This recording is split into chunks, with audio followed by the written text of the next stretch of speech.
Ginawa siyang alipin dahil hindi siya nabiyayaan ng pagkakataong maging awakened. Para lamang na mabuhay ay binubuhat niya ang napakalaking hiwa ng karne mula sa mga halimaw. Dahil sa bigat ng karneng ito ay pagkatapos nitong mailagay sa sasakyan ay hindi na siya makatayo dahil sa sobrang pagod, ngunit bigla siyang nakita ng isang bantay at inaakalang nagpapahinga ito sa oras ng trabaho, kaya walang alinlangan siyang sinampal kaliwat kanan. Hindi pa dito nagtatapos ang kalbaryo ng kanyang buhay dahil minamaliit siya palagi ng kanilang porman at sinasabihan nito na walang kwentang basura dahil sa bagal nito. Hindi nagtagal ay nang may lumitaw na halimaw ay nagsitakbuhan sila kaagad, ngunit nang mapansin ng isang bantay na nauuna na sa kanya ang ating bida ay doon niya naisip ang karumal-dumal na plano. Binaril niya ito sa binti upang maging isang pagkain ng halimaw para lamang makatakas ito. Sa sandaling yun bago kainin ng bida ay mayroon siyang kahilingan. At nang matupad yun ay binabawi niya na kaagad ito, ngunit huli na ang lahat. Sa taong 2026, payapa ang mundo at tinatamasa ng sangkatauhan ang isang panahon ng pambihirang kasaganaan. Ngunit biglang nagbago ang lahat nang sumiklab ang isang krisis na walang maipaliwanag ang agham. Mula sa ilalim ng lupa ay sumabog pataas ang mga dambuhalang insekto. Sa kanilang pag-akyat ay nag-iwan sila ng napakaraming malalalim na bangin na nagsilbing mga lagusan patungo sa ibang mundo. Ang mga bangin na yun ay puno ng mga halimaw na parang nagmula sa mga high-difficulty dungeon ng isang video game. Tinawag ng mga tao ang mga lugar na ito bilang abyss. Mula sa abyss ay naglalabas din ng isang misteryosong uri ng radiation na hindi matukoy ng siyensya. Dahil dito, may maliit na bahagi ng sangkatauhan na nagkaroon ng kakaibang kapangyarihan. Sila ay nakilala bilang mga awakened. Samantala, ang mga taong hindi nagising ang anumang kakayahan ay napilitang mabuhay sa pamamagitan ng paggawa ng pinakamabibigat at pinakamaruruming trabaho upang makaligtas sa apokalipsis. Sa gitna ng ganitong mundo, makikita ang isang binatang halos hindi na makahinga sa sobrang pagod. Bawat paghinga niya ay parang pakikipaglaban upang manatiling buhay. Ang binatang ito ang pangunahing tauhan ng kwento. Pinipilit niyang buhatin ang isang sariwang hiwa ng laman ng halimaw habang nakatapat sa kanya ang matinding init ng araw sa isang wasak na mundo. Sa likuran niya ay mahahabang hanay ng mga tao na pare-parehong nagdadala ng mga piraso ng napakalaking bangkay ng halimaw. Lahat sila ay sumusunod sa utos ng isang malupit na tagapangasiwa. Ang foreman ay napakalaki ng pangangatawan at walang tigil sa pagsigaw ng mga utos. Ipinapahayag niya na kapag hindi nailipat ang lahat ng laman ng halimaw bago sumapit ang gabi, walang sinuman sa kanila ang makakakain. Upang ipakita ang kanyang kalupitan, bigla niyang sinipa ang isang lalaki at pinabagsak ito sa lupa. Pagkatapos ay muli siyang sumigaw na kung hindi pa patay ang mga ito ay kailangan nilang tumayo at magpatuloy sa pagtatrabaho. Wala nang ibang magawa ang pangunahing tauhan kundi tiisin ang lahat. Nakakuyom ang kanyang mga ngipin habang pilit niyang ginagawa ang kanyang bahagi. Ang mabahong piraso ng karne ng halimaw na kanyang buhat ay napakabigat. Halos mamilipit sa sakit ang kanyang mukha habang pilit niyang pinipigilan ang pagdaing. Napansin ng foreman ang kanyang mabagal na kilos. Agad siyang tinuro nito sa mukha at galit na pinagalitan. Tinatawag siyang walang silbing basura at inuutos na bilisan ang pagkilos. Kahit ubos na ang lakas, nagawa pa rin ng binata na ngumiti ng mahina at sumunod. Ang pagdurusa ng binatang ito ay kitang-kita sa kanyang seryosong mukha. Ang kanyang pangalan ay Jude, isang ordinaryong tao na pilit lamang na nabubuhay sa gitna ng apokalipsis. Kasama ang isa pang lalaki, sinubukan niyang itulak ang napakalaking tipak ng karne papunta sa isang truck. Sa sabayang bilang ay pilit nilang binuhat ang napakabigat na laman. Matapos ang matinding paggawa, tuluyang naubos ang lakas ni Jude. Napaluhod siya sa lupa, nakasandal ang mga kamay habang hingal na hingal. Ganito rin ang kalagayan ng lalaking katabi niya. Hindi pa man siya nakakabawi ay napansin niyang may anino na tumatakip sa kanya. Pagtingala niya ay nakita niya ang kapitan. Walang babala, isang malakas na sampal ang tumama sa kanyang mukha at halos matamba siya sa lakas nito. Halos lumabas ang mata ng kapitan habang galit na galit itong sumisigaw sa kanya. Inaakusahan siyang nag-aaksaya ng oras at nagpapanggap na kawawa. Sa kahihiyan at sakit ay yumuko si Jude habang hawak ang namamagang pisngi. Eksaktong sa sandaling yun ay biglang may sumulpot na halimaw. Isang dambuhalang insekto ang sumugod sa kanila. Mayroon itong bilog na bunganga na puno ng matatalim at dagwang ngipin. Sa takot ay mabilis na umatras si Jude. Namutla ang kanyang mukha habang bumubuhos ang pawis sa kanyang katawan. Nakaharap niya ang napakalaking nilalang na halos matakpan ng araw dahil sa laki nito. Ang kapitan at ang iba pang tao ay naparalisa sa gulat sa biglaang pag-atake. Nanginginig na sinabi ng kapitan na may isa pang buhay na halimaw. Matapos marinig ang kanyang sinabi, naglabas ang dambuhalang uod ng nakabibinging sigaw bago ito muling sumubsob sa lupa at sumugod ng napakabilis patungo sa kanila. Agad na nagkagulo ang buong grupo. Binitawan ng lahat ang kanilang dala at nagsimulang tumakbo upang iligtas ang kanilang buhay. Tumakbo rin si Jude ng buong lakas. Habang tumatakbo, napansin ng kapitan na nauunahan na siya ni Jude. Sa kanilang sitwasyon, ang taong mahuhuli sa likuran ang magiging pain ng halimaw upang mabigyan ng oras ang mga nasa unahan na makatakas. Habang nakikita niyang unti-unting naiiwan siya, pumasok sa isip ng kapitan ang isang madilim na ideya. Napagtanto niyang kung magpapatuloy ang ganitong bilis ay siya ang mauunang mahuhuli. Nilamon siya ng kasakiman at kasamaan. Kumunat ang kanyang noo at nagngit-ngit ang kanyang mga ngipin bago niya inilabas ang baril. Isang putok ang umalingaw-ngaw sa gitna ng kaguluhan. Tinamaan si Jude sa binti. Sa kalagitnaan ng kanyang pagtakbo ay napahinto siya nang bigla nang makita ang dugo na sumisirit mula sa kanyang sariling paa. Agad siyang tinamaan ng matinding sakit. Nadilim ang kanyang mukha dahil sa sakit, takot, at pagkalito. Nang inag siyang lumingon upang makita kung sino ang bumaril sa kanya. Nakita niya ang kapitan na nakatayo ng mayabang habang hawak pa rin ang baril. May nakangiting ekspresyon nito na puno ng kasiyahan matapos saktan ang kapwa. Ilang sandali lamang ay bumagsak si Jude ng pad-apa sa lupa dahil hindi na niya kayang tumakbo pa. Hindi na niya mag-alaw ang kanyang sugatang paa. Samantala, mabilis siyang nalampasan ng kapitan habang humahagalpak ng tawa. Sa sobrang saya ay lumingon pa ito upang ipagyabang ang kanyang ginawa, sinasabing ang mga walang silbing tao tulad ni Jude ay buhay lamang para sa mga sandaling tulad nito. Patuloy na dumadaloy ang dugo mula sa sugat ni Jude. Sa sobrang sakit ay pilit siyang gumapang sa lupa habang unti-unting nauunawaan ang nangyari. Ginamit siya ng kapitan bilang pain upang mabigyan ng pagkakataon ang iba na makatakas. Iniunat niya ang nanginginig na kamay habang ang kanyang mukha ay puno ng kawalan ng pag-asa. Sa kanyang isipan ay paulit-ulit niyang sinusumpa ang kanyang kapalaran. Nais lamang niyang mabuhay ngunit tila napakahirap makamit iyon. Nilamon siya ng matinding dalamhati. Pumikit siya habang tumutulo ang luha sa kanyang mga mata. Sa kanyang isip ay tinanggap niyang ang mga mahihinang tao tulad niya ay palaging naiiwan. Sa mga huling sandali ng kanyang buhay ay tila bumagal ang oras. Pagmulat niya ng kanyang basang mga mata ay napansin niya ang isang maliit na nilalang na nakasilip mula sa kanyang kamay. Mukha itong isang batang ipis. Sa nalalapit niyang kamatayan, inilapit niya ang maliit na ipis sa kanyang mukha. Sa kanyang isip ay naisip niya na sa mundong winasak ng apokalipsis, tila ang mga ipis lamang ang may mas mabuting kapalaran. Kaya nilang kumain ng kahit ano at hindi kailangang maghirap araw-araw upang makahanap ng pagkain. Kahanga-hanga rin ang kanilang tibay dahil kahit ang radiation mula sa abyss ay hindi sila napipinsala. Habang papalapit ang dambuhalang bunganga ng halimaw na may matatalim na ngipin, tuluyan ang tinanggap ni Jude ang kanyang kapalaran. Sa kanyang huling iniisip ay naisip niya na marahil sa susunod niyang buhay ay hindi na rin masama kung siya ay maging isang ipis. Kasunod nito ay ang mga sigaw ng takot at ang unti-unting pagdilim ng kanyang paningin. Habang nawawalan siya ng malay sa loob ng kanyang isipan, may isang liwanag na biglang lumitaw. Sunod-sunod na lumitaw ang mga panel ng isang sistema na nagsisimulang baguhin ang kanyang katawan. Na-activate ang Supernatural Ability Evolution System. Ang unang pagtatangka ng rekonstruksyon ay nabigo. Sumunod ang ikalawang pagtatangka at nabigo rin. Ang ikatlong pagtatangka ay nabigo rin. Patuloy na kumikislap ang mga panel habang paulit-ulit ang proseso hanggang sa umabot ito sa ika-159,999 na pagtatangka ng rekonstruksyon. Sa sandaling yun ay biglang naglaho ang lahat ng panel at napalitan ng isang malaking panel na may iisang salita lamang. Tagumpay. Nagbago ang eksena patungo sa isang maduming eskinita sa gabi na puno ng basura sa ilalim ng maliwanag na buwan.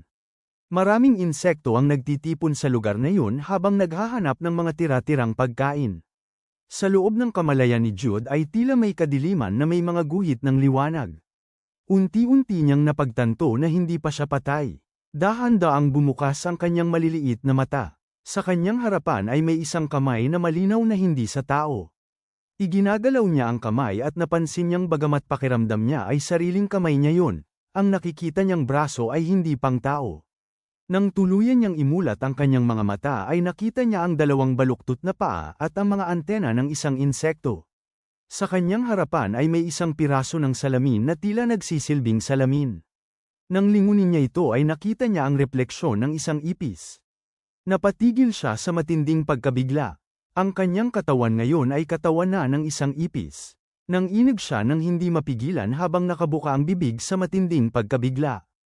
Ang kanyang maliit na katawan na ilang sentimetro lamang ang haba ay tila sumisigaw sa buong eskinita ng basura. Napagtanto niyang siya ay naging isang ipis. Nakatayo siya sa ibabaw ng isang tambak ng mahigpit na nakataling plastic bag habang walang tigil sa pagtingin sa kanyang bagong anyo. Kahit may dalawang karagdagang paa ang kanyang katawan, pakiramdam niya ay napakarumi at nakakadiri ng mga ito. Hindi niya maunawaan kung paano nangyari ang lahat. Para sa kanya ay napaka-absurdo ng sitwasyon. Mas lalo pa niyang napagtanto na isa pa lamang siyang batang ipis. Pakiramdam niya ay kakaiba at hindi komportable ang kanyang buong katawan, lalo na ang bahagi ng kanyang likod kung saan naroon ang mga kalamnan na parang trapezoid ang hugis. Nang bahagya niyang igalaw ang bahaging iyon ay biglang nagsimulang mag-buzz ang kanyang mga pakpak. Sa hindi niya inaasahan, lumipad siya. Nagpanik si Jude habang ang kanyang maliit na katawan ay unti-unting umaangat sa hangin. Dahil hindi pa siya sanay sa kanyang bagong katawan, napuno siya ng takot habang lumuluha. Habang lumilipad ng hindi kontrolado, bigla siyang bumangga ng ulo sa pader sa kabilang panig ng eskinita. Tumigil ang paggalaw ng kanyang mga pakpak at agad siyang bumagsak pabalik sa lupa.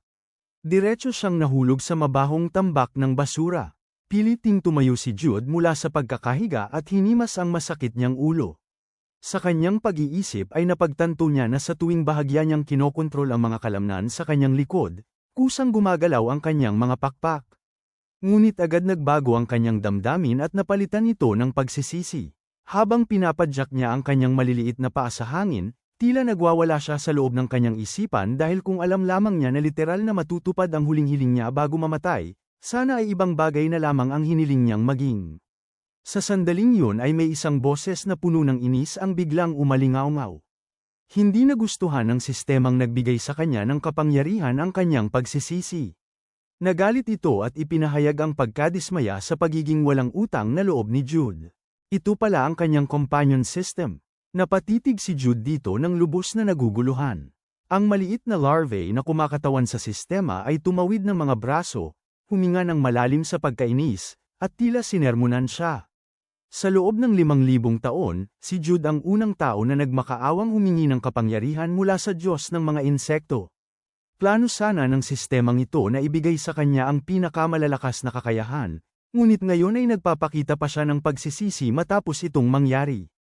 Sa harap ng tila banal na presensya ng roach system, mabilis na pinagdikit ni Jude ang 4 niyang paa bilang tanda ng paggalang. Sa loob-loob niya ay hindi pa rin siya makapaniwala sa nangyayari. Biglang nagbago ang kanyang ugali at naging mapagpakumbaba. Lumuhad siya habang kumikislap ang kanyang mga mata sa pagsusumamo. Sinubukan niyang bawiin ang kanyang sinabi at nagpakita ng lubos na paghingi ng tawad. Tinitigan siya ng system gamit ang maitim nitong mga mata habang tila malalim na nag-iisip. Matapos ang ilang sandali ay bigla itong naglaho at nag-iwan lamang ng maliit na liwanag sa harap ni Jude.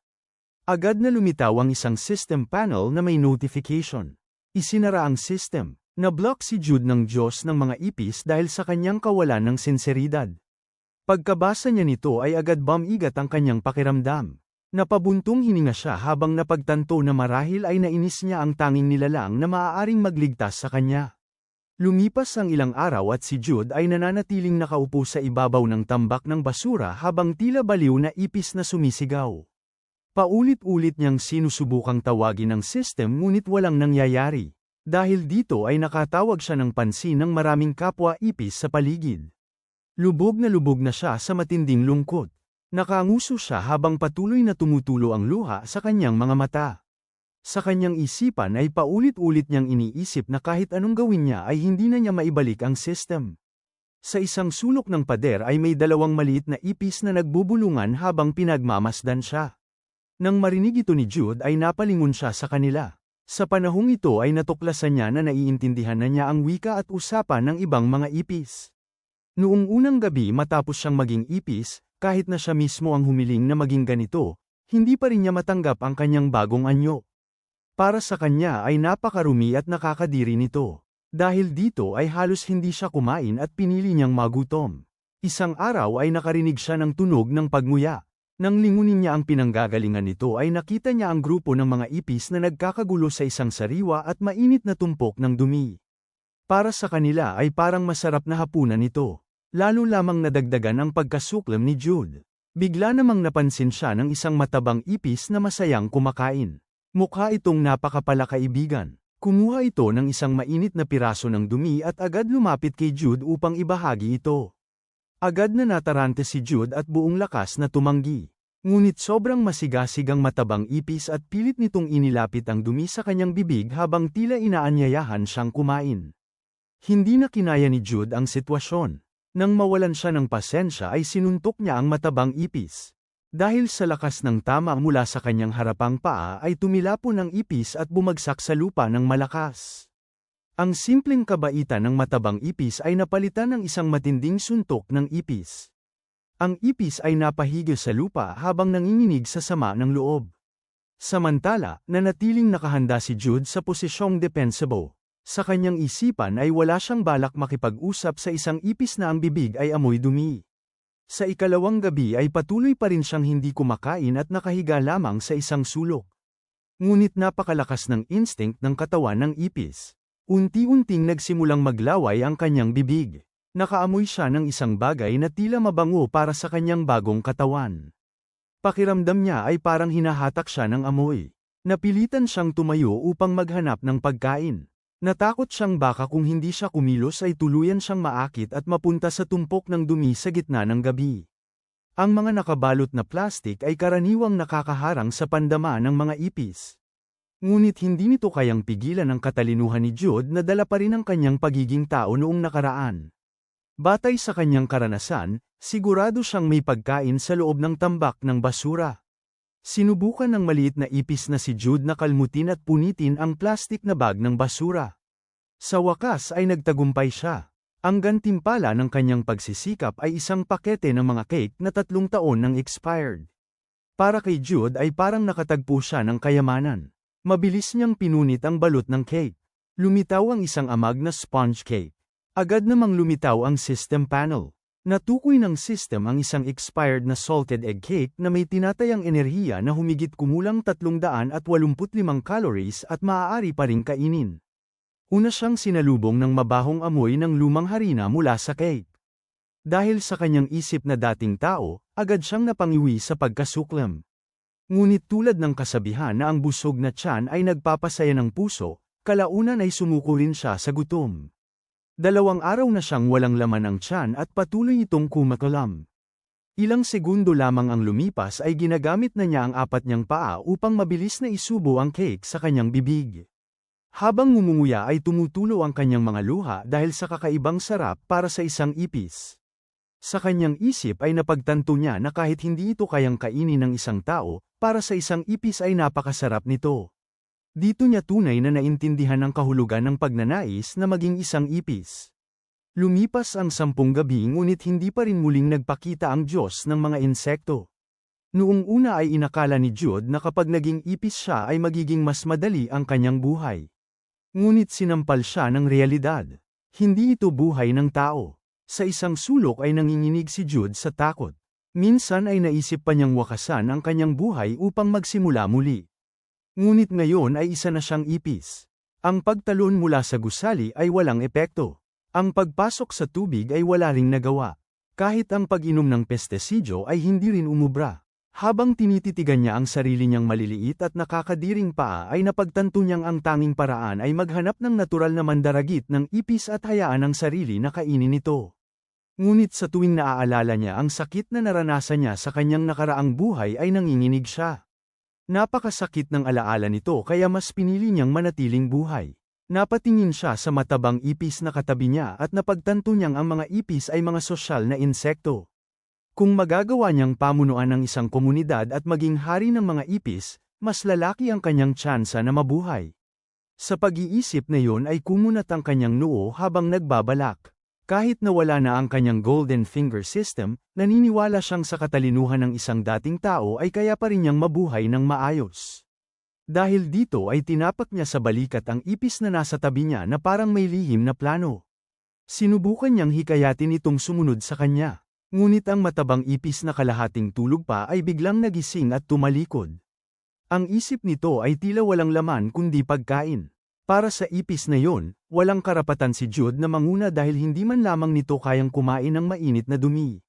Nawala ng masasabi si Jude. Doon niya napagtanto na upang mamuno sa mundo ng mga ipis, hindi mahalaga kung komportable ang kanyang pamumuhay. Ang mahalaga ay kung nakikita ng ibang ipis na komportable siyang namumuhay. Pinaikit niya ang kanyang mga mata at nag-isip ng malalim habang nakatuon sa kanyang ambisyon. Napagdesisyonan niyang kailangan niya ng isang pagkakataon upang patunayan ang kanyang sarili. Dumating ang pagkakataong yun sa ika-20 araw matapos ang kanyang muling pagkabuhay.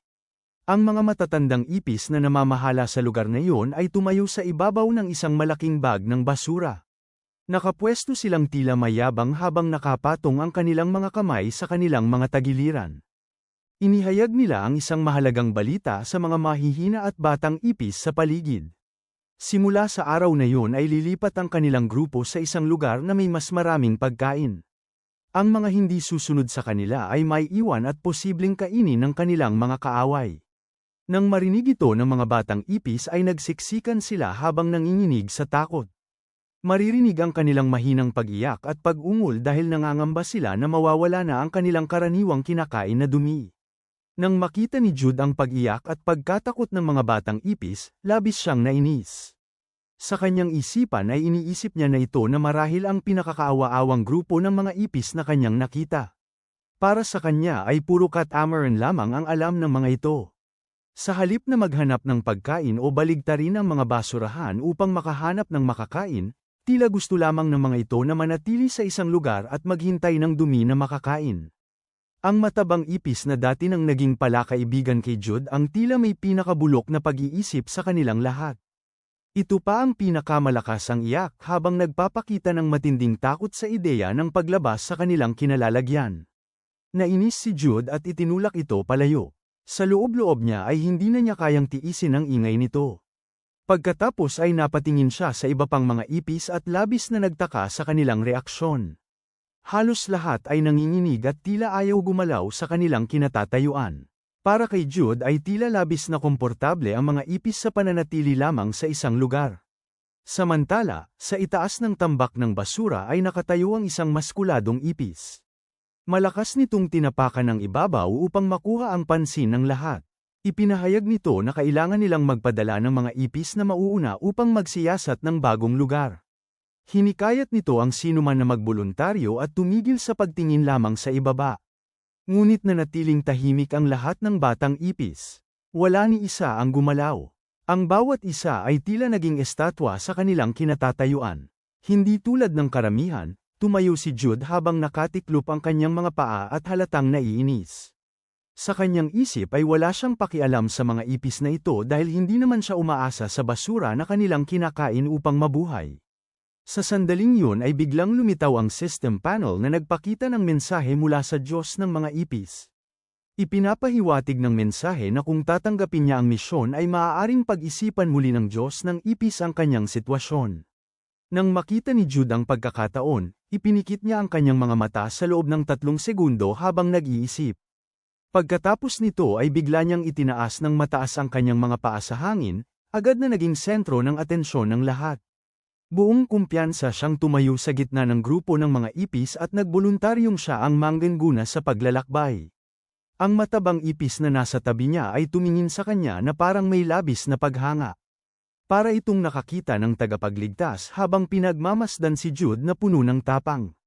Samantala, may kumpiyansang ngumiti si Jude sa kanyang sarili. Sa kanyang isip ay naniniwala siyang ito na ang pagkakataon upang muling makabalik ang kanyang mga kakayahan. Lumipas ang 1 oras. Sa tabi ng isang dam na gawa sa maayos na nakasalansang mga bato, nagtatago si Jude at ang kanyang matabang kasama sa likod ng isang palumpong habang tahimik na nagmamasid. Habang nasa loob ng palumpong ay maingat na sinusuri ni Jude ang sitwasyon. Para sa kanya ay tila napakasimple ng misyon dahil kailangan lamang nilang tumawid sa dam na yon. Ngunit kakaiba ang katahimikan sa paligid kaya pakiramdam niya ay may mali. Ang matabang ipis na nanginginig sa kanyang tabi ay nagpaliwanag sa kanya ng sitwasyon.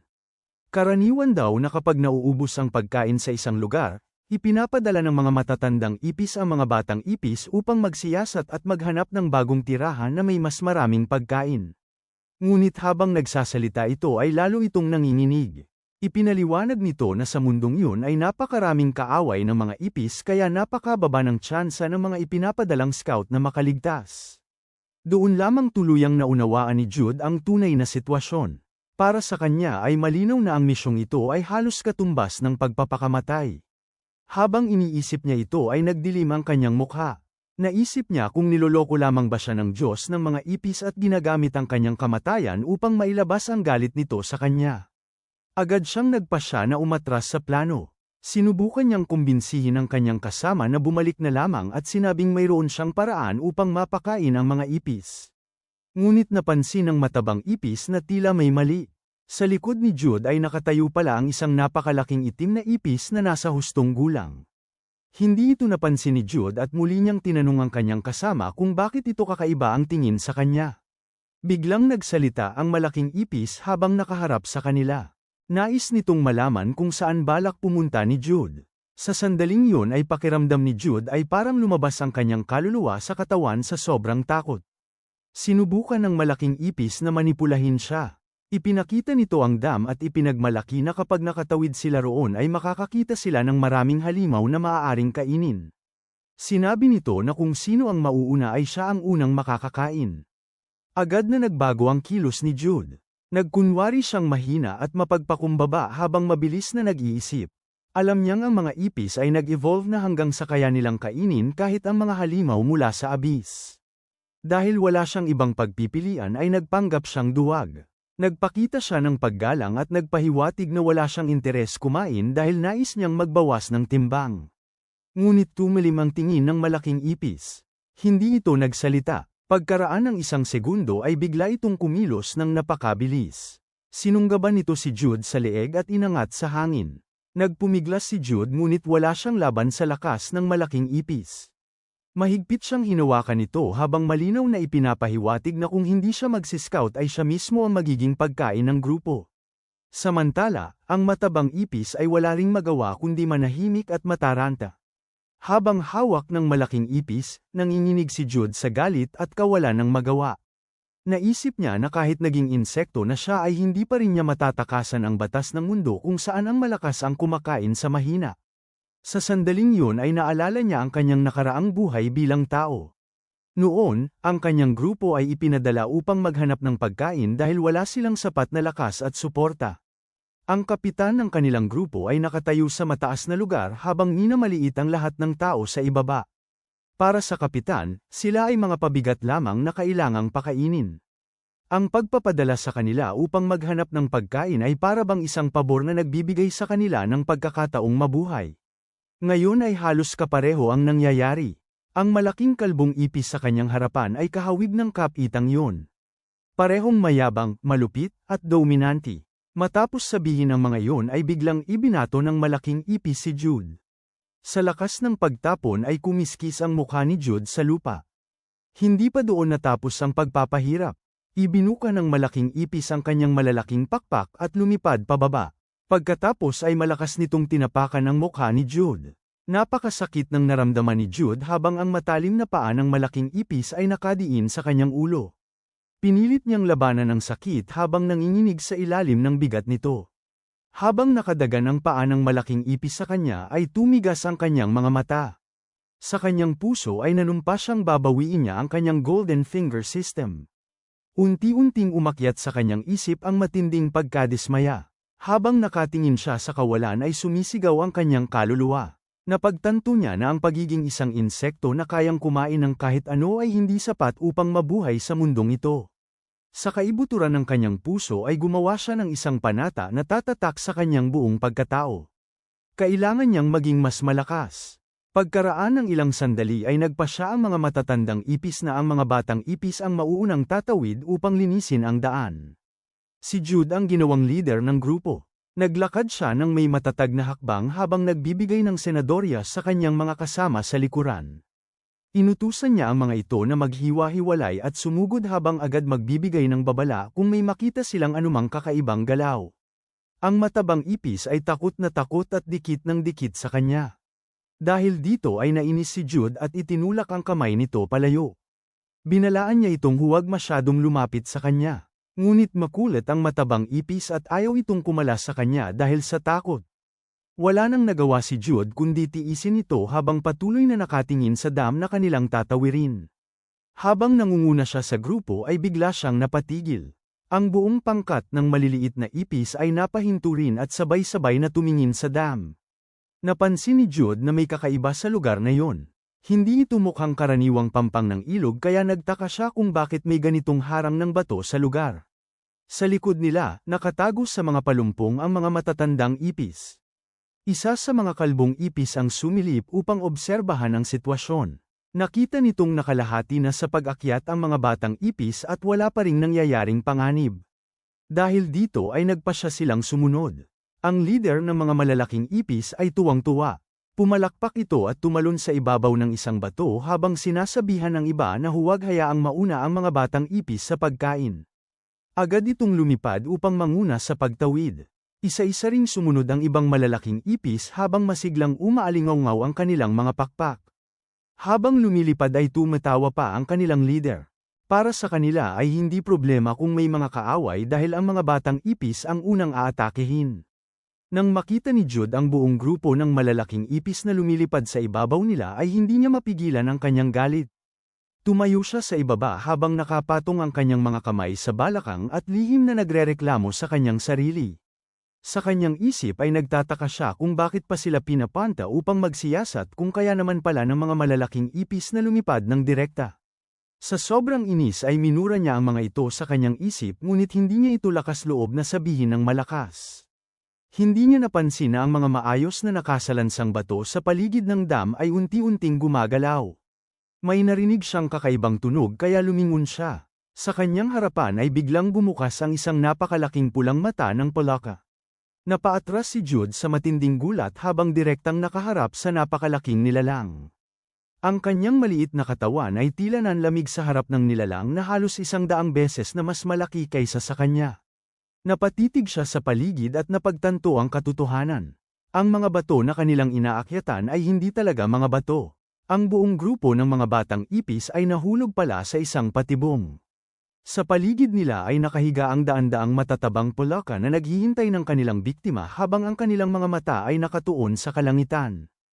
Biglang napasigaw si Jude nang matuklasan niya ang katotohanan tungkol sa mga batong kanilang inaakyatan. Napagtanto niyang ang mga iyon ay hindi talaga bato kundi mga palaka na gumagamit ng kanilang kulay upang magmukhang mga bato at makapagtago habang naghihintay ng kanilang mabibiktima. Agad na namutla sa takot ang buong grupo ng mga batang ipis. Ang matabang ipis na kasama ni Jude ay tuluyang napaiyak habang dumadaloy ang dalawang mahabang guhit ng luha sa kanyang mukha. Isa sa mga dambuhalang palaka ang biglang nagbukas ng napakalaking bibig. Lumabas mula rito ang napakahabang pulang dila na may 4 na sanga sa dulo. Sa napakabilis na galaw ay inilalabas nito ang dila upang hulihin ang mga ipis. Ang mga tauhan ni Jude ay tuluyang nawala ng kontrol sa kanilang takot. Nagsimula silang sumigaw at magtakbuhan sa iba't ibang direksyon upang makatakas. Ang ilan ay nagkalat at ang iba ay lumipad upang tumakas. Ngunit ang mga ipis na lumipad pataas ay agad na nahuli ng mahahabang dila ng mga palaka. Isa sa kanila ang nahuli at agad na napasigaw sa matinding takot habang hinahatak papasok sa bibig ng palaka. Sa loob lamang ng isang iglap ay naipasok ito sa malawak at matalim na bibig ng halimaw. Habang kinakain, inabot pa nito ang kamay nito sa hangin na tila umaasa na may makakapagligtas. Sunod-sunod na trahedya ang nangyari habang mas marami pang ipis ang nahuli at nilamon ng mga palaka. Sa gitna ng kaguluhan ay sunod-sunod na lumitaw ang mga notification sa system ni Jude. Natukoy ng system ang presensya ng natural na kaaway at nagsimulang mang-alap ng biological data. Ipinakita ng system na ang kanilang kalaban ay mga mutated na palaka. Ang mga ito ay amphibian na may napakalakas na mga kalamnan sa paa na nagbibigay sa kanila ng kakayahang tumalon ng hanggang 20 beses ng haba ng kanilang katawan. Ang kanilang dila ay kayang lumabas sa bilis na 4 na metro bawat segundo upang hulihin ang biktima. May matatalim na barb ang dulo ng kanilang dila at natatakpan ito ng mucus na may kakayahang magparalisa sa kanilang biktima. Gayunpaman, may isang kahinaan ang mga ito. Hindi nila malinaw na nakikita ang mga biktima na hindi gumagalaw. Habang ang ibang ipis ay umiiyak at natataranta sa takot, si Jude naman ay nakakuha ng mahalagang impormasyon mula sa system. Dahil dito ay agad siyang sumigaw ng utos sa mga ipis na nasa lupa. Inutusan niya ang mga ito na huwag gumalaw at humiga ng patag sa lupa dahil hindi sila makikita ng mga palaka kung mananatili silang hindi gumagalaw. Ilang sandali matapos nito ay muling nagpakita ang system ng Diyos ng mga ipis. Nakasuota pa rin ito ng kakaibang maliit na briefs na parang pambata. Ngunit sa pagkakataong ito ay mas magiliw ang kilos nito. Ipinahayag ng Roach God System na bibigyan si Jude ng isang pagpipilian. Nagulat si Jude sa biglaang paglitaw nito. Ang pagpipilian na ibinigay sa kanya ay dalawa. Maaari niyang ipakita ang ligtas na daan upang makatakas sa panganib o maaari niyang iligtas ang isang ipis at bilang gantimpala ay matatanggap niya ang landas patungo sa pagiging hari ng mga ipis. Ang male iligtas niyang ipis ang magiging kanyang unang tapat na tagasunod. Matapos marinig ang lahat ay nanahimik si Jude sandali habang nag-iisip. Sa kanyang isipan ay naisip niyang hindi niya nga kayang iligtas ang sarili niya kaya paano pa siya magiging hari ng mga ipis. Para sa kanya ay malinaw na kung alin ang praktikal na pagpipilian. Ngunit sa sandaling yun ay may narinig siyang pag-iyak sa tabi niya. Nagulat siya at napalingon. Ang nakita niya ay ang matabang ipis na nakayakap sa isang bato habang umiiyak ng kawawa. Sa paligid nila ay patuloy na nagkakagulo ang mga mutated na palaka. Napakaliit at napakaawa ng itsura ng ipis habang nakatingin kay Jude. Nanginginig ito at tila umaasa na tutulungan siya ng mas malakas na ipis. Sa sandaling yun ay may naalala si Jude mula sa kanyang nakaraang buhay. Naalala niya ang sandaling siya mismo ay nagmakaawa sa isang tao na iligtas siya bago siya tuluyang kainin ng halimaw. Noon, ang pinakagusto niya ay hindi ang maging ipis. Ang tunay niyang ninanais ay may isang taong babalik upang iligtas siya kahit isang beses lamang. Habang nasa gitna siya ng pag-iisip ay pinipilit na siya ng system na pumili. Ang Roach God System ay tumayo ng may awtoridad at nagsimulang magbilang ng oras ng desisyon. Sa sandaling yun ay bumulong si Jude sa kanyang sarili na hanggang ngayon ay umaasa pa rin siyang may taong darating upang iligtas siya. Sa isang iglap ay tinipon niya ang kanyang lakas at tumalon, naglikha ng maliit na ulap ng alikabok. Nagpasya ang ating pangunahing tauhan na huwag nang isipin ang sarili niyang kaligtasan. Lumipad siya upang iligtas ang matabang ipis na mahilig sa dumi. Ginamit niya ang lahat ng lakas niya upang hilahin ang matabang ipis palayo sa panganib. Habang ginagawa ito ay pinagsabihan pa niya ang ipis na dahil sa sobrang pagkain nito ng dumi ay kailangan na nitong mag-diet balang araw. Labis na naantig ang matabang ipis. Habang umiiyak ay ipinahayag nito ang labis na pasasalamat at paghanga kay Jude. Sumagot si Jude ng may bahagyang inis habang pinagsasabihan nitong tumahimik dahil ang mabahong hininga nito ay nakakaistorbo sa kanyang konsentrasyon. Ngunit sa sandaling akala nila ay ligtas na sila, biglang nakaramdam ng matinding panganib ang dalawang ipis na lumilipad sa hangin. Nagdilim ang mukha ng matabang ipis habang tumingin ito pababa. Direkta pala silang lumilipad papunta sa nakabukang bibig ng isang mutated na palaka. Binuka ng palaka ang napakalaking bibig nito at sinimulang higupin ang dalawa papasok. Naging kritikal ang sitwasyon. Sa sandaling yun ay mabilis na nag-isip si Jude. Alam niyang kahit umatras man siya o sumulong ay tiyak na kamatayan ang naghihintay sa kanya. Habang nanginginig ang kanyang mukha sa takot ay biglang kumunat ang kanyang mga mata na parang nakaisip siya ng paraan. Ginamit ni Jude ang lahat ng natitirang lakas niya upang itulak ang matabang ipis palabas ng bibig ng palaka. Pinili niyang isakripisyo ang sarili upang iligtas ang kawawang ipis.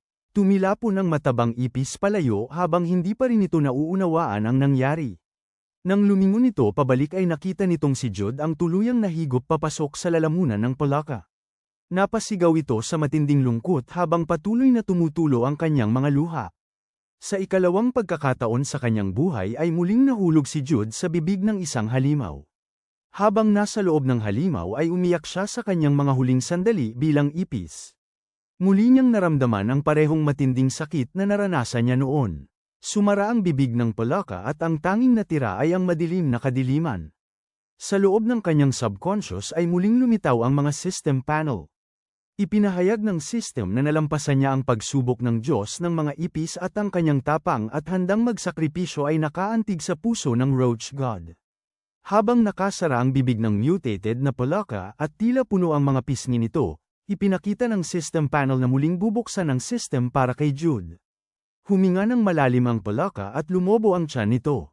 Ipinahayag ng system na muling ina-activate ang system na may kakayahang lamunin ang lahat ng bagay. Biglang lumaki ang mga mata ng palaka na tila nahihirapan.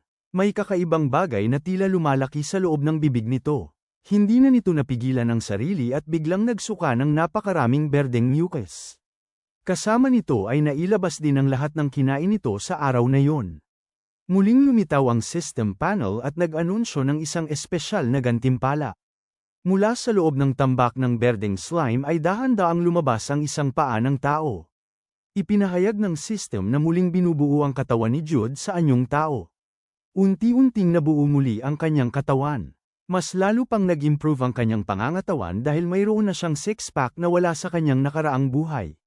Mula sa loob ng suka ng palaka ay dahan-daang tumayo si Jude na tila muling isinilang. Ngumiti siya muli, ngunit ngayon ay nasa anyong tao na. Nang makita niyang buo na muli ang kanyang katawan at hindi na siya isang ipis, napangiti siya ng malaki. Tumalon siya na parang bata habang itinataas ang kanyang mga kamay sa tuwa. Gayunpaman, napansin na may dalawang antena pa rin ng ipis na nakatubo sa kanyang ulo. Kasabay nito ay muling nagpakita ang Roach God system sa kanyang tabi. Dahil sa kabutihang loob na ipinakita ni Jude, ipinahayag ng Roach God na kahit nasa desperadong sitwasyon siya ay nanatili siyang may malasakit sa iba. Dahil dito ay karapat-dapat siyang maging kahalili ng Diyos ng mga ipis. Nang marinig ni Jude ang pamilyar na boses ng Roach God ay nagulat siya at napaisip sa salitang kahalili. Para sa kanya ay nakakatakot ang ideya na bumalik muli sa pagiging ipis kaya nagpakita siya ng pag-aalinlangan sa sarili. Ngunit nanatiling kalmado ang Roach God system. Ipinahayag nito na ang mga ipis ay halos hindi masira at ang kanilang kakayahang manatiling buhay ay maituturing na anyo ng immortalidad.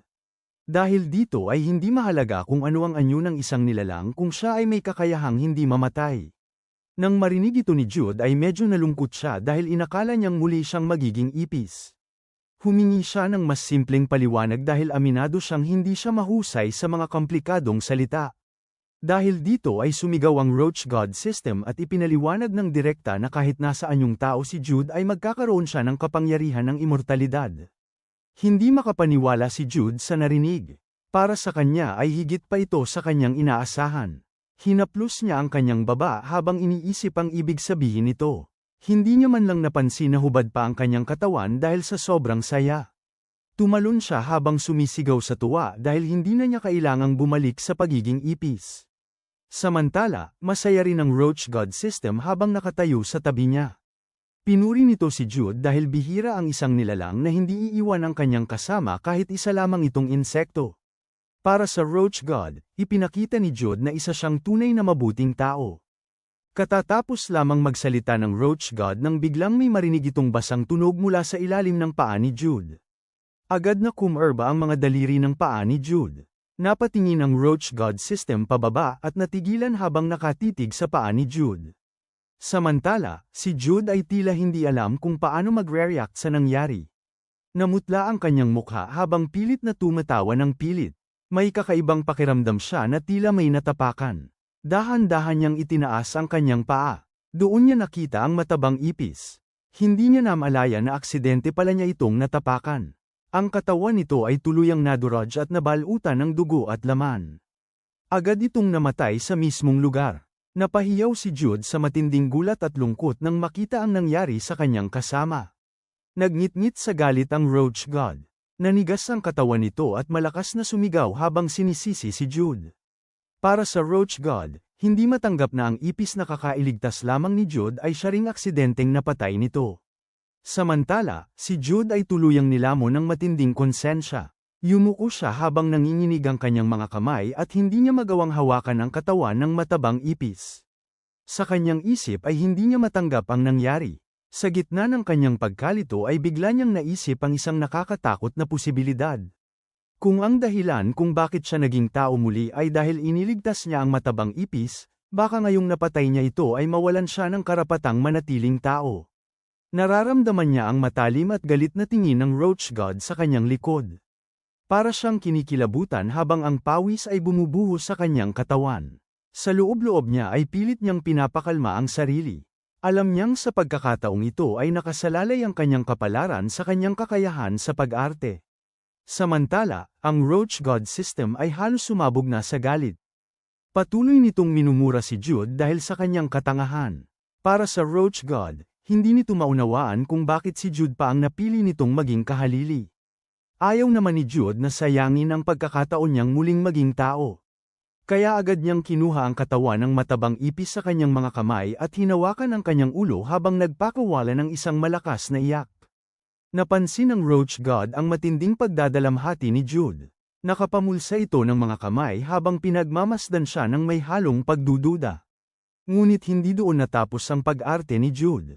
Patuloy niyang hinampes ang kanyang dibdib habang umaagos ang kanyang mga luha na parang talon. Malakas siyang nagdadalamhati na para bang hindi na niya kayang mabuhay nang wala ang kanyang kasama. Ipinakita niya na para sa kanya ay parang siya mismo ang nagpalaki at nag-alaga sa matabang ipis hanggang sa ito ay tumaba.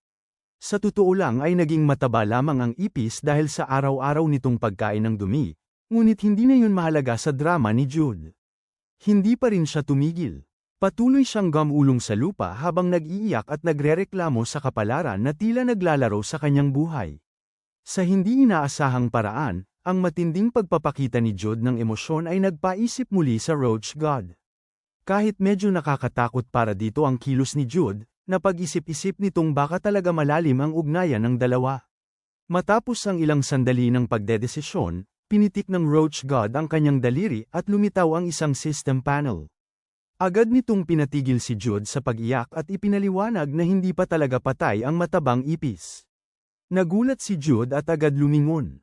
Ipinaliwanag ng Roach God na mas tamang sabihin na hindi kailanman mamamatay ang ipis na yon. Ipinakita ng system panel ang imahe ng matabang ipis kasama ang mga datos nito. Ipinahayag na ito ang magiging tagapagtanggol ni Jude at magsisilbing Royal Iron Guard niya. Pagkatapos nito ay itinuro ng Roach God ang kumpol ng mga mutated na Polaka sa paligid at ipinahayag na si Jude ay isang hari at may kakayahang maging immortal. Ibig sabihin, maaari niyang buhayin muli ang matabang ipis ng paulit-ulit kung makakapag-ipon siya ng sapat na enerhiya sa pamamagitan ng pagpatay ng mga mutated na halimaw. Sa sandaling yun ay tumayo si Jude sa gitna ng grupo ng mga Polaka. Kung kanina ay tila napakalaking hadlang ng mga ito, ngayon ay para na lamang silang maliliit na nilalang sa kanyang paningin. Nang maunawaan niya ang sitwasyon ay ngumiti siya ng may kumpiyansa habang iniisip na talagang misteryoso ang galaw ng kapalaran. Napagpasyahan niyang hindi niya palalampasin ang pagkakataong ito laban sa mga Polaka. Ang kanyang malaking katawan ay umabot patungo sa mga berdeng Polaka na tila isang higanteng halimaw. Habang humihinga siya ng malalim ay parang naglalabas pa siya ng singaw habang naglalaway sa pag-aabang sa laban. Sa kanyang isip ay nais niyang iparamdam sa mga palakang yun ang takot sa kapangyarihan ng tao. Ngunit ang mga Polaka ay may matalas na instinct. Agad na napansin ng isa sa mga ito ang balak ni Jude. Sa isang iglap ay tumalon ito papunta sa kanyang mahabang braso at mabilis na lumapit sa kanyang mukha. Hindi inaasahan ni Jude ang pag-ataking yun. Bago pa siya makapag-react ay nasampal siya ng Polaka ng diretso sa mukha. Agad na namula at namaga ang mukha ng ating bida. Ang mga mata ng Polaka ay puno pa ng paghamak habang nakatingin sa kanya. Ipinakita ng pangyayaring ito na ang mga mutated na Polaka ay hindi basta-basta kalaban. Nagngit-ngit sa galit si Jude habang kinuyam ang kanyang mga kamao upang durugin ang Polaka. Ngunit biglang nagbabala ang Roach God system. Ipinaliwanag nito na hindi maaaring direktang hawakan ni Jude ang mga mutated na Polaka dahil ang mucus sa kanilang katawan ay may kakayahang magdulot ng corrosion.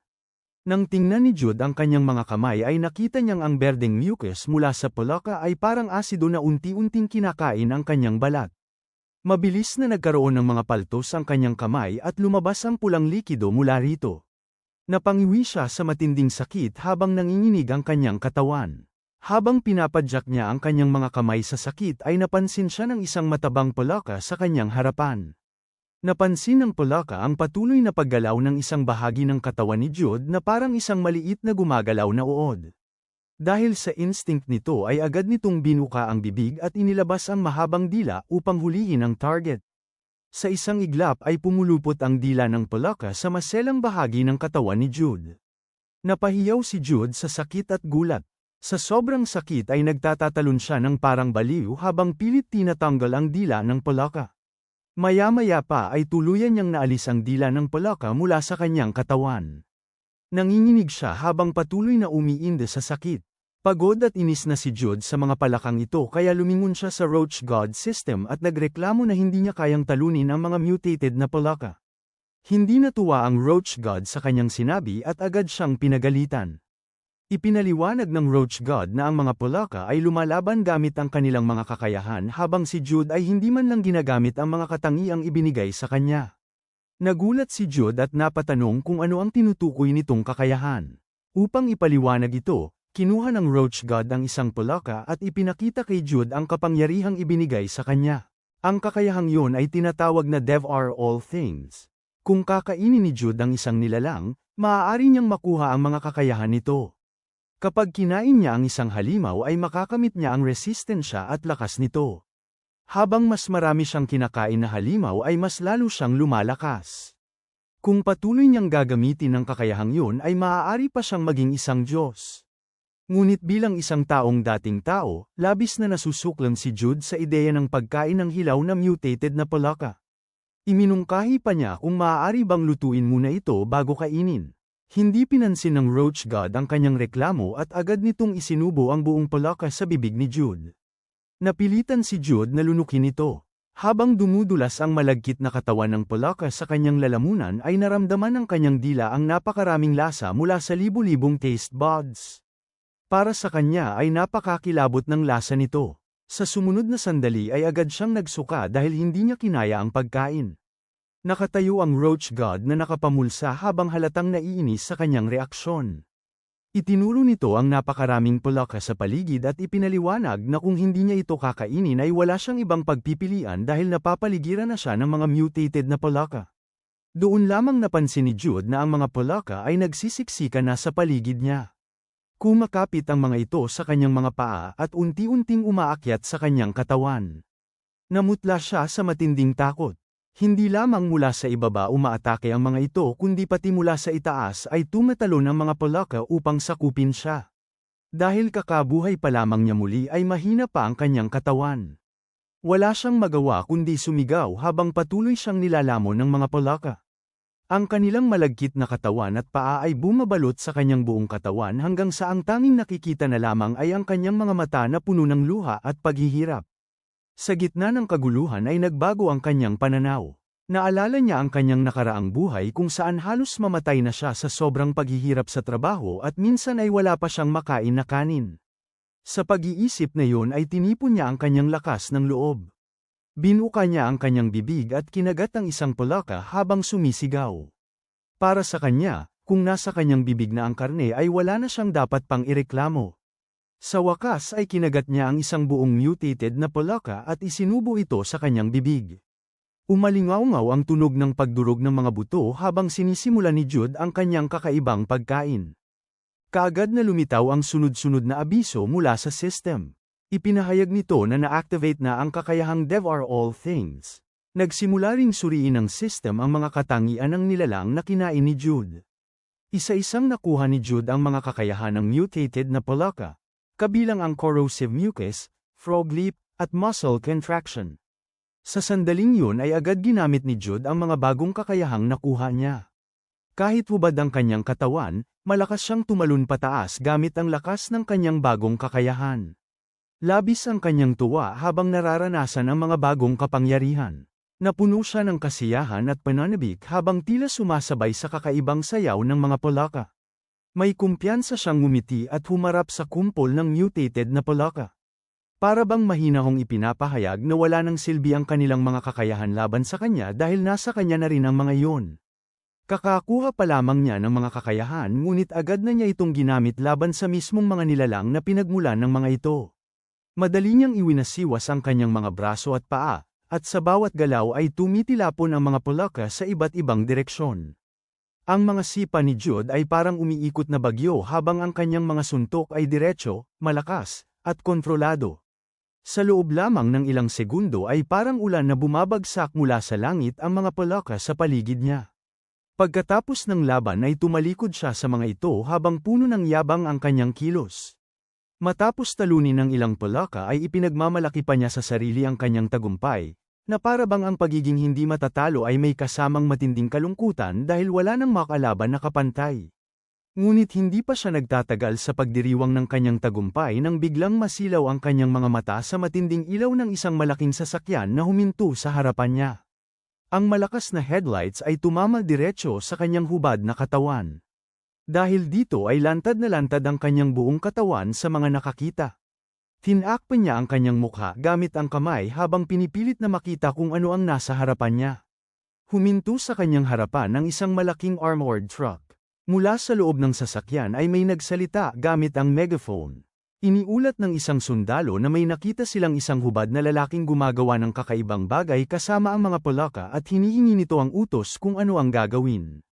Nang marinig ni Jude ang boses ng mga tao ay halos mapaluha siya sa emosyon. Iniunat niya ang kanyang kamay habang tila umaasang may dumating upang iligtas siya. Ngunit kabaligtaran ng inaasahan niya ang sumunod na nangyari. Mula sa loob ng sasakyan ay naglabas ng utos ang commander na barilin ang target.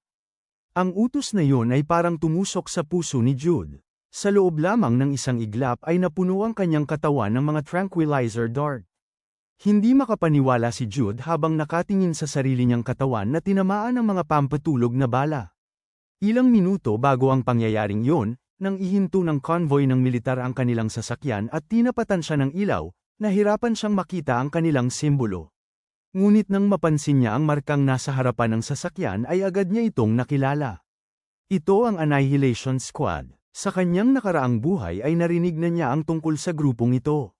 Ito ang pinakamalakas na puwersa ng paglaban ng sangkatauhan sa panahon ng apokalipsis. Lahat ng miyembro nito ay mga elite na level 1 awakened. Sila ang responsable sa pagpatay sa mga halimaw sa ibabaw ng mundo at sa loob ng abyss. Sila rin ang nagmomonitor at humaharap sa mga bagong lumilitaw na abyss habang pinapanatili ang kaayusan sa paligid ng mga lungsod.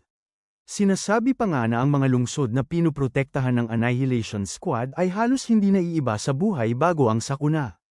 Habang iniisip ni Jude ang mga alaala mula sa kanyang nakaraang buhay ay biglang lumiwanag ang kanyang mga mata. Napagtanto niyang kung naroon ang patrol ng Annihilation Squad, baka handa silang tulungan siya. Dahil dito ay tumingala siya ng may pag-asa at masayang tinawag ang mga ito na parabang sila ang kanyang mga kababayan na dumating upang iligtas siya.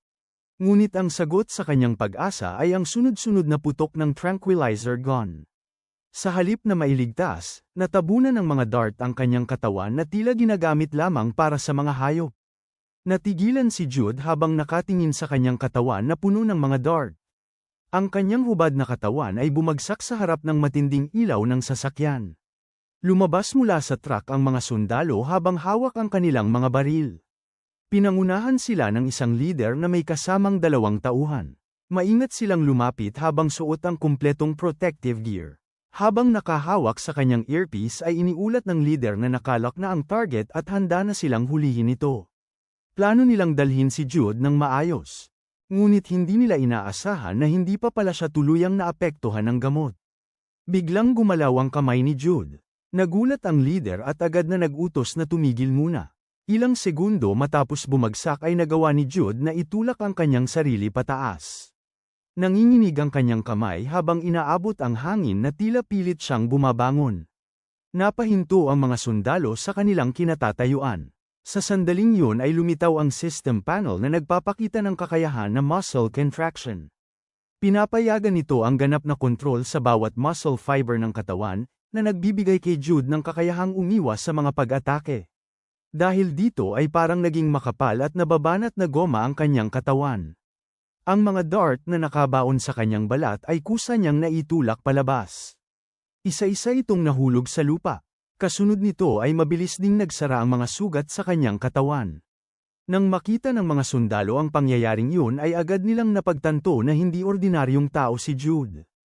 Agad silang pamwesto sa linya ng labanan at itinutok ang kanilang mga baril habang nagbabala ang leader na mapanganib ang target. Naging tensyonado ang sitwasyon. Agad na itinaas ni Jude ang kanyang mga kamay upang ipakita na wala siyang balak lumaban. Nalilito rin siya sa nangyayari at sinubukang ipaliwanag na hindi siya masamang tao. Ngunit hindi siya pinakinggan ng commander. Nanatili itong nakatutok ang baril at nagbigay ng utos na magpaputok. Isang segundo na lamang at maaaring mapatay si Jude. Sa sandaling yun ay may isang boses na sumigaw upang pigilan ang utos. Agad na inalis ng mga sundalo ang kanilang mga daliri sa gatilyo. Nang lingunin ng leader kung sino ang nagsalita ay nakita niya ang isang napakagandang babae na may makinis na puting balat at mapupulang labi. Ang babaeng may kulay ube na buhok ay nagbigay ng utos na hulihin si Jude ng buhay. Ito ang unang taong malinaw na nakakita sa katawan ni Jude. Nakaupo siya sa gilid ng malaking sasakyan habang suot ang isang stylish na kasuotan na nagpapakita ng kanyang mahahabang puting binti at hubog ng kanyang katawan. Agad sumunod ang mga sundalo sa kanyang utos. Samantala, si Jude ay nanatiling nakataas ang mga kamay habang naiinis sa sitwasyon. Para sa kanya ay tila hindi naiintindihan ng mga taong ito ang kanyang sinasabi. Biglang umalingaw-ngaw ang tunog ng mga motor habang mabilis na dumating ang ilang motorsiklo. Mabilis na pinalibutan ng dalawang rider si Jude habang paikot-ikot na gumagalaw. Pakiramdam ni Jude ay parang isang higanteng hayop na napapalibutan ng mga manghuhuli. Naglabas ang mga ito ng mga lubid na may buhol na panghuli. Sabay-sabay na inihagis ang mga ito mula sa iba't ibang direksyon. Nahuli ang kanyang dalawang braso, dalawang paa, at maging ang kanyang leeg. Sa limang direksyon ay hinayla siya ng mga rider gamit ang kanilang mga motorsiklo. Sa lakas ng paghatak ay halos mapunit ang kanyang mga braso at paa. Buti na lamang at hindi isinama ang kanyang gitnang bahagi dahil kung hindi ay lalo siyang mapapahamak. Napahiyaw si Jude sa matinding sakit habang pinipigilan na mapunit ang kanyang katawan. Bagaman naging mas malakas siya matapos maging ipis at makuha ang kakayahan ng mga Polaka, may limitasyon pa rin ang lakas ng katawan ng tao. Sa sobrang hirap ay tinawag niya ang Roach God System. Agad lumitaw ang system at ipinakita ang kakayahan ng corrosive mucus, na nagpapahintulot sa kanya na maglabas ng mucus ng mutated na Polaka sa ibabaw ng kanyang balat na may napakalakas na kakayahang magtunaw. Nakatitig si Jude sa impormasyon sa panel at agad niyang naunawaan ang dapat gawin. Nagpasya siya ng buong determinasyon. Kinuyam niya ang kanyang kamao habang lumilitaw ang mga ugat sa kanyang braso. Pagkatapos ay naglabas siya ng berdeng asidong slime sa bahagi ng kanyang katawan kung saan nakatali ang mga lubid.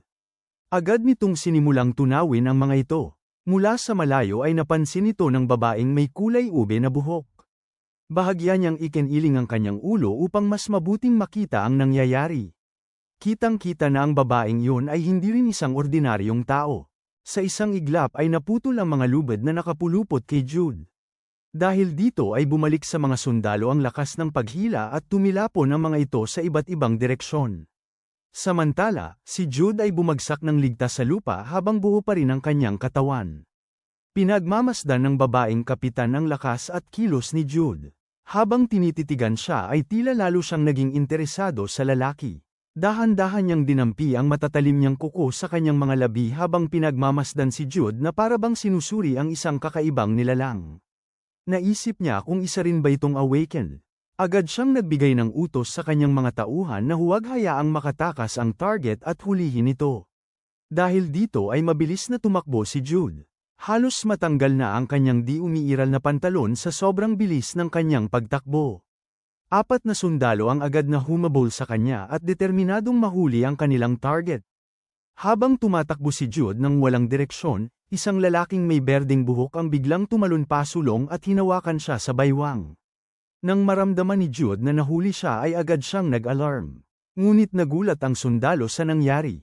Ang balat ni Jude ay nababalutan ng makapal na berdeng slime kaya madali siyang nakalusot mula sa pagkakahawak ng sundalo.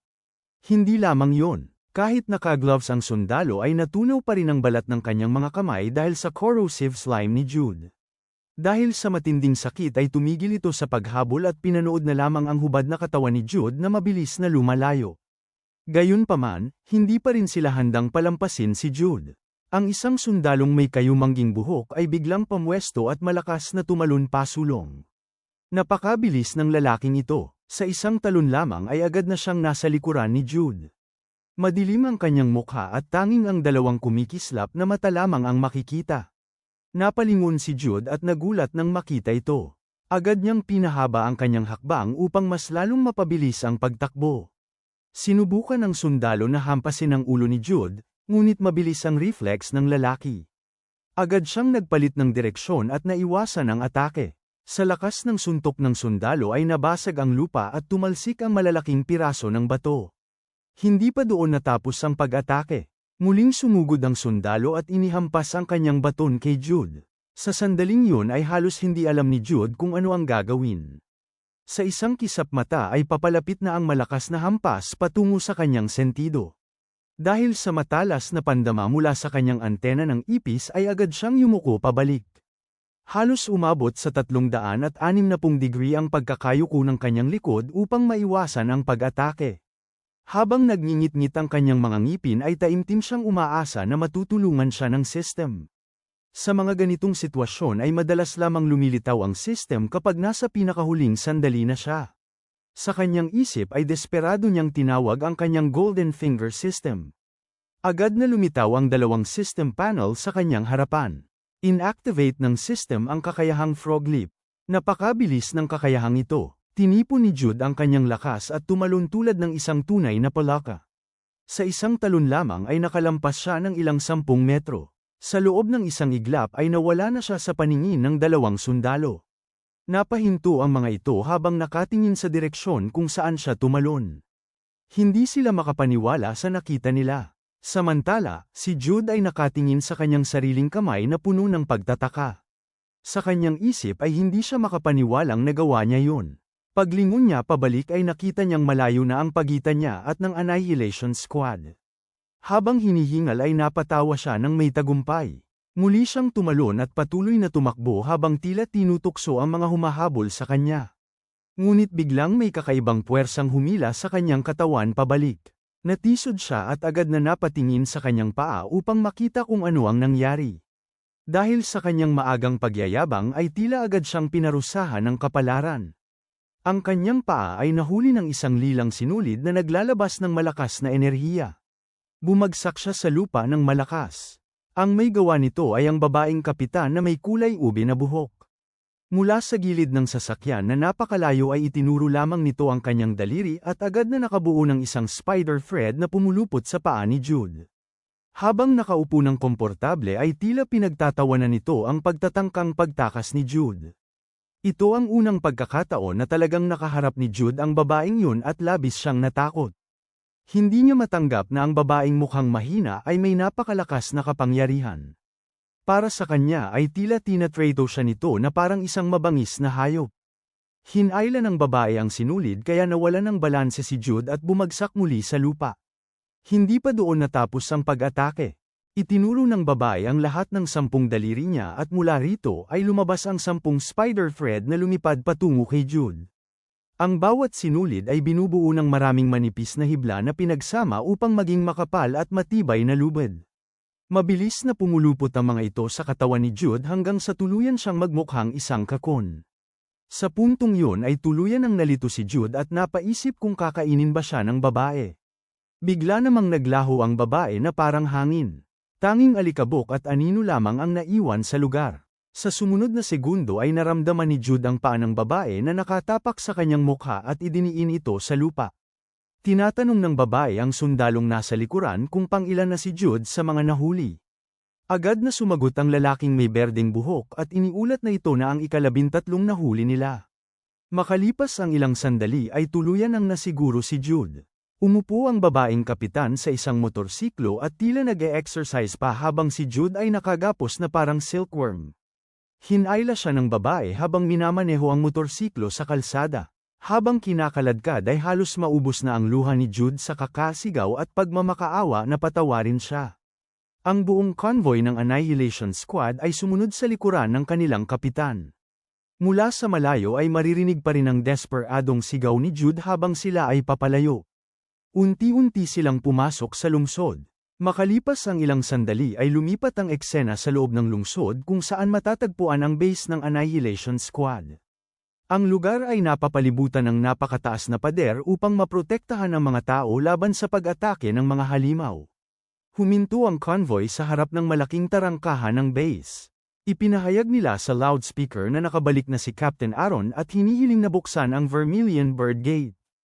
Ang babaeng may lilang buhok na si Aaron ay nanatiling kalmado habang papalapit sa gate na dahan-daang bumubukas. Iniutos niya na huwag buksan ng masyadong malaki ang gate upang maiwasan ang pagpasok ng mga halimaw. Samantala, si Jude ay patuloy na sumisigaw sa takot. Pagkapasok sa loob ay maingat na ipinarode ni Aaron ang kanyang motorsiklo at lumingon kay Jude habang may misteryosong ngiti. Bigla niyang hinayla ang manibela at pinaikot ang lubid kaya muling tumilapon si Jude at bumangga sa iba't ibang bagay. Para kay Jude ay parang gusto na lamang siyang ihagis sa bibig ng halimaw upang matapos na ang lahat. Sa wakas ay dinala siya sa isang silid na may nakasulat na Annihilation Squad Prison. Doon ay nabigyan na rin siya ng damit sa wakas. Mas maayos na siyang tingnan suot ang uniforme ng bilanggo. Si Aaron ang nanguna habang si Jude ay sinasamahan ng dalawang babaeng siyentipiko. Habang naglalakad ay nagreklamo si Jude sa sitwasyon. Para sa kanya ay nakakatawang isipin na sa gitna ng apokalipsis ay naaresto siya dahil lamang sa pagiging hubad sa publiko. Sinubukan pa niyang kumbinsihin ng mga babae na wala siyang masamang balak. Ngunit iba ang reaksyon ng mga babaeng kasama niya. Ang babaeng may maikling buhok ay nagulat nang marinig na nakakapagsalita si Jude. Ipinaliwanag nito na ang mga naunang 12 taong nahuli nila ay hubad din ngunit hindi nakakapagsalita at tanging pagtawa lamang ang ginagawa. Agad naging seryoso si Aaron at nagbabala na huwag silang maging pabaya. Sa nakaraang linggo ay may 12 hindi kilalang refugee na lumitaw na hubad at tila walang matinong pag-iisip. Bagaman ipinapakita ng mga pagsusuri na normal silang tao, may kakaiba at nakakatakot na pakiramdam na ibinibigay ng mga ito. Ang babaeng may mataas na ponytail ay tila naiinis at nagmungkahi na tapusin na lamang agad ang mga taong iyon upang hindi na maging komplikado ang sitwasyon. Ngunit mahinaong ipinaliwanag ng babaeng may maikling buhok na kung papatayin nila ang mga tao dahil lamang sa mababang katalinuhan o pangit na itsura ay hindi na sila naiiba sa mga halimaw sa labas. Sa huli ay sinabi nilang lalabas kinabukasan ang resulta ng gene test. Habang naririnig ni Jude ang kanilang pag-uusap ay unti-unti niyang naunawaan ang sitwasyon. Napagtanto niyang nahuli siya dahil nagkataon lamang nakamukha niya ang 12 kakaibang taong yun. Ngunit biglang may pumasok na ideya sa kanyang isip. Lumaki ang kanyang mga mata habang napasigaw siya sa loob ng kanyang isipan. Naalala niyang magkakaroon ng gene test. Agad siyang nataranta at tinanong ang Roach God System kung mahahalata ba ang kanyang tunay na kalagayan. Agad namang lumitaw ang Roach God System ngunit nagtanong lamang ito kung ano ang gene test. Sa sandaling yun ay alam na ni Jude ang sagot. Para sa kanya ay parang muli siyang nahulog sa kailaliman ng abyss. Tahimik siyang umiyak sa loob ng kanyang isipan habang iniisip na tapos na ang lahat. Sa sandaling yun ay bumukas ang pinto ng elevator. Inihatid siya ng 3 babae papunta sa isang malaking selyadong silid. Naglakad sila sa mahabang pasilyo habang mahigpit na binabantayan si Jude ng 2 babaeng siyentipiko. Nagbabala ang isa sa kanila na kahit tunay man siyang Maniokis o kasabwat lamang ng naunang 12 bihag, kailangan niyang manatiling tahimik habang nasa loob siya ng silid. Humarap ang maikling buhok na siyentipiko sa direksyon ng upuan ng mga bihag. Napansin niyang balot sa matinding dilim ang lugar. Nagulat siya at agad na napatigil dahil walang ilaw sa loob. Tumingin siya ng mabuti sa paligid. Napansin niyang iisa lamang ang taong nakaupo sa silya. Nagtaka siya kung inilipat na ba ang iba dahil wala na roon ang natitirang mga bihag. Napatulala rin ang mahabang buhok na siyentipiko. Hindi niya agad matanggap ang nakikita. Naisip niya kung saan na napunta ang ibang mga bilanggo. Masusing tiningnan ng grupo ang lalaking nakaupo sa silya. Napansin nilang payat ito at hindi gumagalaw habang nababalot ng nakakatakot na anino. Napalingon si Aaron sa paligid ng may pag-iingat. Napatingin din ang iba sa bawat sulok habang hinahanap ang natitirang mga bihag. Sa isang sulok ng silid, nasalayan nila ang bangkay ng isang lalaki. Napansin nilang hindi normal ang itsura nito dahil ang ulo nito ay sobrang laki na parang lobo. Halos 10 beses ang laki ng ulo nito kumpara sa katawan. Mukhang sasabog ito anumang oras kapag natusok ng kahit anong matulis na bagay. Namutla si Aaron, ang dalawang siyentipiko, at si Jude sa tindi ng kanilang nakita. Nang tumingala sila, lalo silang nangilabot sa samalubong na tanawin. Lahat sila ay pinawisan ng malamig na pawis dahil sa sobrang takot. Napahiyaw ang mahabang buhok na siyentipiko nang mapansin ang nilalang sa itaas. Napabigkas din si Jude nang hindi sinasadya habang nakatingin sa bagay na nakalutang sa ibabaw ng kanilang mga ulo. Sa itaas nila, 11 bihag ang lumulutang sa hangin. Ang mga ulo ng mga ito ay bigla ring lumobo na parang mga lobo. Palutang-lutang silang umaalon sa ere sa ibabaw ng grupo. Natigilan ang apat at hindi agad nakapag-react sa sobrang pagkabigla. Lalong naging nakakakilabot ang eksena dahil ang mga lumulutang na ulo ay naglalabas ng nakapangingilabot na halakhak. Halo-halong boses ng lalaki at babae ang umaalingaw sa paligid. Ang mga mukha ng mga ito ay mapatla na parang mga bangkay. Sa likuran ni Jude, biglang umungol ang lalaking kanina ay walang galaw. Tumindig ang balahibo ni Jude sa sobrang takot. Namutla ang mukha niya habang patuloy ang pagtulo ng pawis. Biglang nagsimulang mangisay ang lalaki. Matindi ang panginginig ng katawan nito at halos mawalan nito ng anyong tao. Napansin nilang nangingitim ang mukha nito at tanging dalawang kumikislap na tuldok na lamang ang nagsisilbing mga mata. Paulit-ulit itong naglalabas ng mababang ungol na parang mabangis na hayop. Pagkaraan noon, iniyuko at saka iniangat ng nilalang ang ulo nito. Nagsimulang mabiyak ang kalbo nitong ulo sa malalaking piraso. Lumantad ang nakangiting bibig nito na puno ng bitak-bitak na ngipin. Nanlalamig ang ekspresyon nito at bakas ang pagkataranta sa mga matang maliwanag ngunit walang kaluluwa. Hanggang dito na lang muna mga bossing. Kung gusto mong subaybayan ang kwentong ito, mag-like, comment, at subscribe at i-hit mo na rin ang notification bell para ikaw ang unang makapanood pag may bago tayong upload. Kita-kits sa susunod mga boss.